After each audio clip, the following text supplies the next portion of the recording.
12 జనవరిన national youth డేని జాతీయ యువజన దినోత్సవాన్ని ప్రతి సంవత్సరం జరుపుకుంటాం. స్వామి వివేకానంద జన్మదినం సందర్భంగా ఈ రోజున నేషనల్ యూత్ డే జరుపుకుంటాం. స్వామి వివేకానంద 1863 జనవరి 12న కలకత్తాలో విశ్వనాథ దత్త భువనేశ్వరి దంపతులకు జన్మించారు. గవర్నమెంట్ ఆఫ్ ఇండియా 1984లో జనవరి 12న నేషనల్ యూత్ డేని డిక్లేర్ చేసింది. 1985 నుంచి మనం నేషనల్ యూత్ డేని సెలబ్రేట్ చేసుకుంటున్నాం. మొదటిసారిగా 1985లో సెలబ్రేట్ చేసుకున్నాం.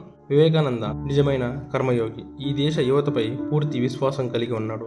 యువత కృషి, అంకితభావం, ఆధ్యాత్మికత బలం ద్వారా భారతదేశ విధిని మార్చగలరని ఆయన దృఢంగా విశ్వసించారు. యువతకు ఆయన సందేశం ఏమిటంటే, ఇనుప కండరాల్లో ఉన్న నరాలు, వజ్ర సంకల్పం ఉన్న యువత ఈ దేశానికి అవసరం.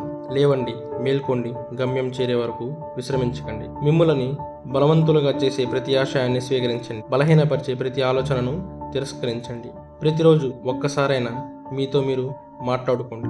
లేకపోతే ఒక అద్భుతమైన వ్యక్తితో మాట్లాడే అవకాశాన్ని కోల్పోతారు. ఏ పరిస్థితిలో ఉన్నా నీ కర్తవ్యం నీకు గుర్తు ఉంటే జరగాల్సిన పనులు అవే జరుగుతాయి. 100లో ఒకరిగా ఉండకు, 100లో ఒకరిగా ఉండడానికి ప్రయత్నించు. ఓ యువత మేల్కోండి. మీ లక్ష్యాన్ని సాధించే వరకు ఆగకండి. మీరు జీవించి ఉన్నంత కాలం నేర్చుకుంటూనే ఉండండి. అనుభవమే ప్రపంచంలో మీకు ఉత్తమ గురువు. ప్రయత్నం చేసి ఓడిపో, కానీ ప్రయత్నం చేయకుండా మాత్రం ఓడిపోకు. కిరటం నాకు ఆదర్శం.